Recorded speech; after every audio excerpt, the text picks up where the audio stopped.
Yesterday, we talked what's the difference between observational studies and experiments. My big thing I would pull and encourage you to remember from that is that observational studies do not use cause and effect, right? You're just observing people.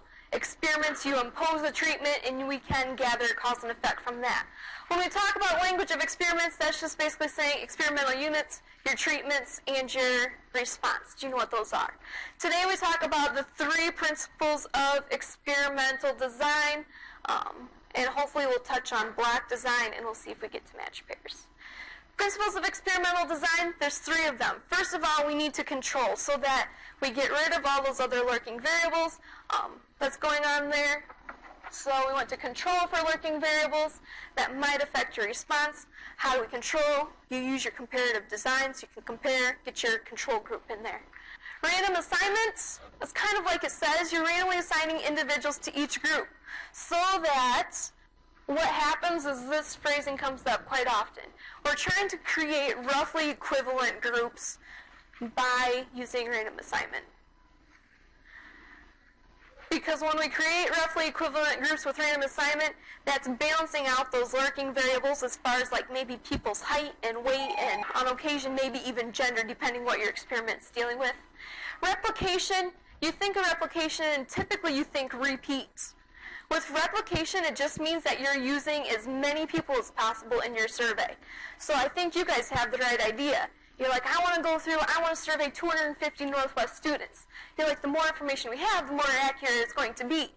Well, this is what replication does. We want to have so many people in each group so that when we make a comparison, the results, the variability we see between those 2 groups isn't because we didn't use enough people. It's because there's actually a difference in the treatments that we're using. So page 241, this is quite a lengthy example. If you would turn in your book so that we can follow along. The Physician's Health Study. Does regularly taking aspirin help protect people against heart attacks? The Physician's Health Study was a medical experiment that helped answer this question. In fact, the Physician's Health Study looked at the effects of 2 drugs, aspirin and beta-carotene. Researchers wondered whether beta-carotene would help prevent some forms of cancer. The subjects in this experiment were 21,996 male physicians. There were 2 explanatory variables or factors, each having 2 levels. Aspirin, yes or no, and beta-carotene, yes or no. Combinations of each of the levels of these factors form 4 treatments shown in figure 4.6. 1/4 of the subjects were assigned at random to each of these treatments.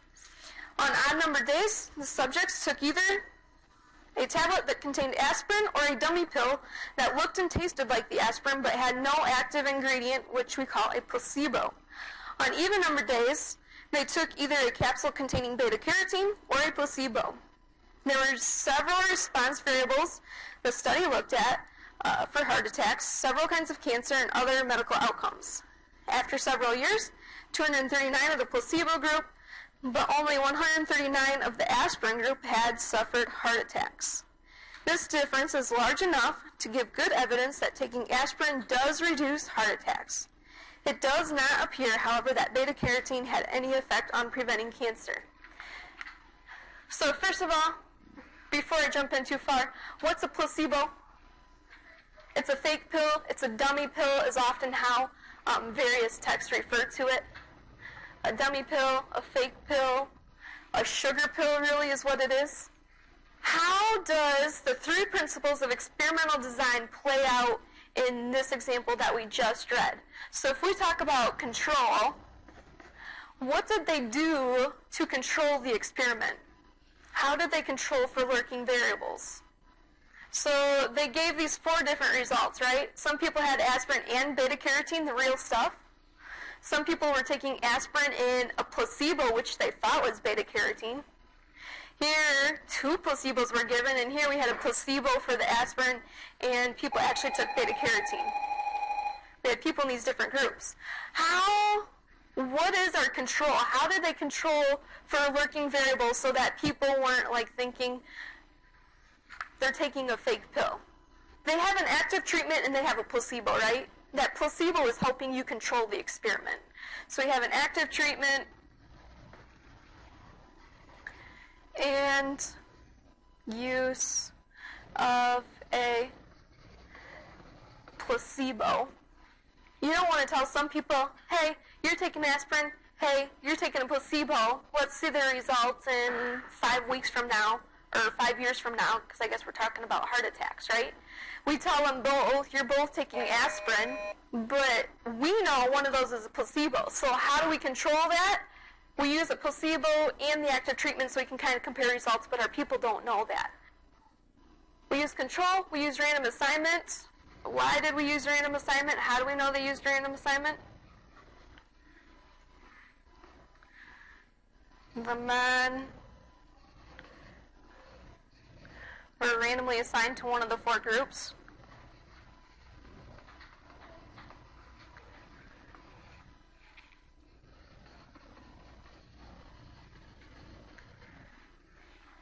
So that one's kind of self-explanatory. It told us in the problem that each of these men were randomly assigned to each of those groups. And how is replication accounted for in this study? Replication means we use a lot of individuals, a lot of subjects, or a lot of experimental units, in this case subjects. If there are 22,000 people in the study, that's at least how many per group? At least 5,000 per group, right? 5 times 4 is 20,000. Replication, there were at least 5,000 men in each of the 4 groups.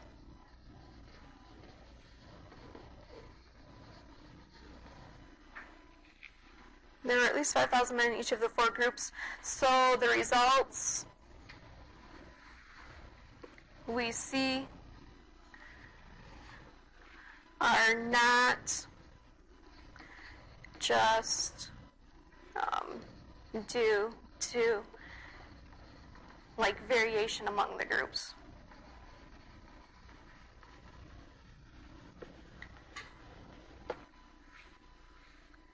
So we're using so many people in each of those groups that the results we see from each of, when we come back at the end and compare the results, those differing results, it's not because I only had 5 people in each of the groups and it's just because their bodies reacted differently.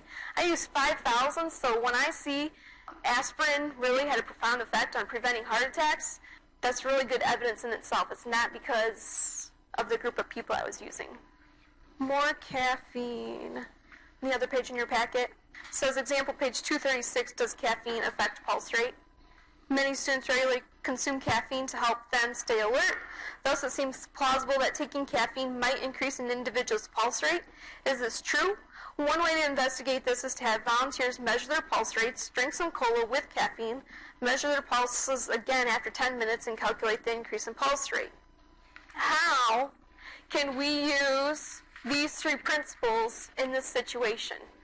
How do we control in a situation like that to see if anything really did happen?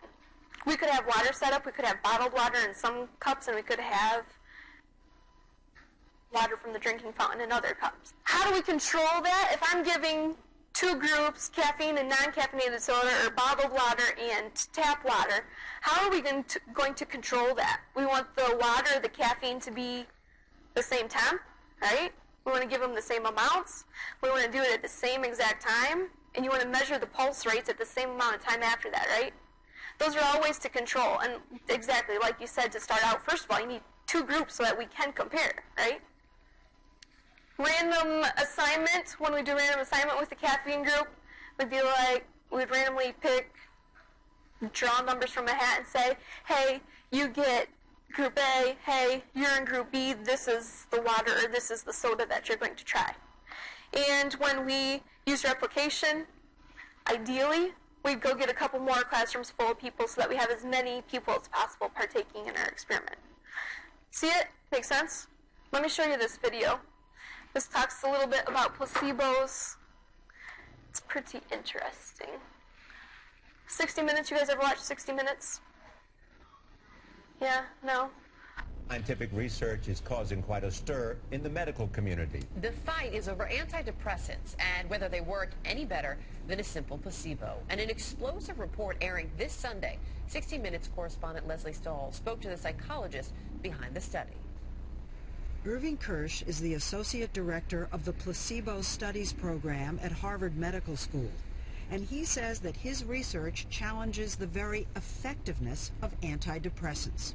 The difference between the effect of a placebo and the effect of an antidepressant is minimal for most people. So you're saying if they took a sugar pill, they'd have the same effect? They'd have almost as large an effect, and whatever difference there would be clinically insignificant. But people are getting better taking antidepressants. I know them. Oh, yes. We all know them. The people get better when they take the drug, but it's not the chemical ingredients of the drug that are making them better. It's largely the placebo effect. Irving Kirsch's specialty has been the study of the placebo effect, the taking of a dummy pill without any medication in it that creates an expectation of healing that is so powerful, symptoms are actually alleviated. Is it all in your head, or? Well, it's not all in your head because the placebos can also affect your body. So if you take a placebo tranquilizer, you're likely to have a lowering of blood pressure and pulse rate. Placebos can decrease pain, and we know that's not all in the mind also because we can track that using neuroimaging in the brain as well. Lesley Stahl joins us now. Welcome. I'm so glad to be here. We're so and glad to see have both you. of you this Nice morning. to have you. Really. What's the takeaway for this research, from this research? You know, I think it's explosive because basically it's saying that except, and this is important, except for those very severely depressed, because everybody says that these antidepressants do work if it's a depression that you just can't get over. But if you're moderately depressed or mildly depressed, a sugar pill would be just as good. Because it makes you, the idea, the mental notion that something is happening to me does as much as having... Well, it's the placebo effect.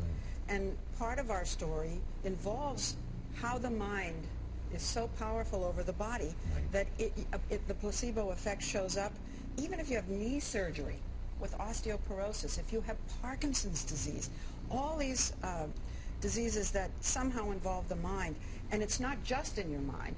It actually, a sugar pill can actually change your blood pressure. They've monitored the brain. It can change the brain chemistry. And the doctor giving you the pill, if it's a sugar pill, just telling you he cares, and yes, I know you're sick, and here's something to help you, that doctor is part of the placebo effect. So how many doctors then are prescribing a sugar pill? Not only psychiatry. Oh, sugar pills? Well, or a placebo, I should say. You know, that's a great question. All through my reporting, I kept asking, well, why don't they just prescribe sugar pills? There's no side effects. I mean, there are side effects with antidepressants, and it's not ethical. But, you know, in my head, to give a pill that is as good as a placebo with side effects isn't ethical either. So I think, you know, why not give a sugar pill? So if they don't do it, they won't do it. So if someone sees your report on Sunday night, and millions will, what should they do? Should they go to their doctor and say, what are you prescribing for me? And is it possible that a placebo would be all I need? Well, it's funny to ask for a placebo. It's interesting, there was a study that said that even if you know it's a placebo, it still works as a placebo. No, what people should do is definitely confer with your doctor. Do not go off an antidepressant if you're on them, because they do have an effect on your body anyway, and you can't go off cold turkey. You must be under the care of a physician. But if you have concerns and if you're mildly depressed, I mean, everybody in this story, even those who defend antidepressants, agreed that they're no more effective than a placebo if you're mildly depressed, and for the vast majority of moderately depressed. And so what did the drug company say to you when you began this investigation? They said the pills work. And so what impact will this have on them? Well, for a lot of doctors who are unaware of this study, I think physicians out there will begin to question what they're prescribing. Perhaps they'll go read this study. I mean, it's obvious a lot of doctors are unfamiliar with this new research, and more psychiatrists are becoming familiar with it. It's great to have you here in the morning. It's wonderful. Come back. Anytime. Lesley Stahl, you can see her full report Sunday night on 60 Minutes right here on CBS. Right here. Experiments, what can go wrong? Like we said again and again and again, good experiments require careful attention to details to ensure all subjects really are treated identically. the same treatments, the same amounts, the same times of day. You've got people that are ideally the same heights and weights and eating patterns. I mean, as much control as you can try and implement, you're going to implement. The placebo effect, this is when there's actually a response to your dummy pill, a response to the placebo. So placebo effect, let's say a response to a dummy treatment. And it might not always even be a pill, but the process of saying, you people do this, you're going to get better, you people do that, you're going to get better. When we're dealing with people, when we're dealing with subjects, experiments should be double blind. Double blind means this: neither the subjects nor the people who interact with them and measure the response variable know which treatment a subject received. So one more time, neither subjects nor those who interact with them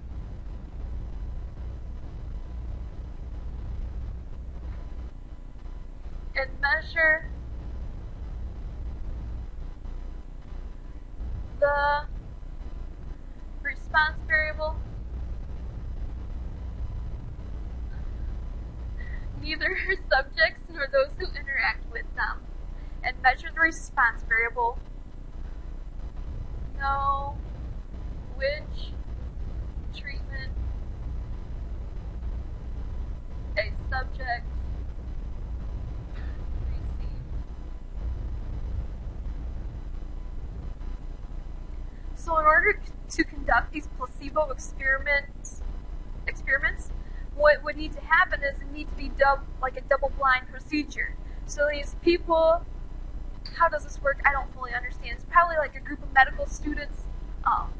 In a sense, they know that they've got to sign some waiver to consent to this. But you've got people, they go to the doctor's office, they're like, I need some medication because I'm sick.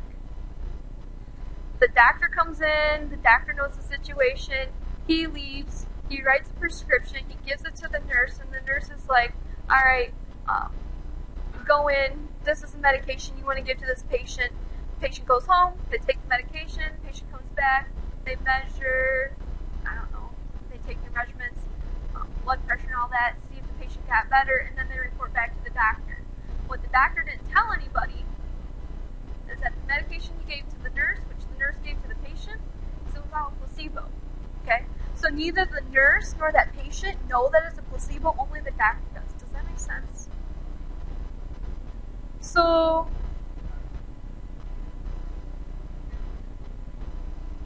right. So you got the nurse who's giving the medication, and she's measuring like the blood pressure and all that, and she's reporting back to the doctor what happens. But neither the nurse nor that subject who received it, neither of them know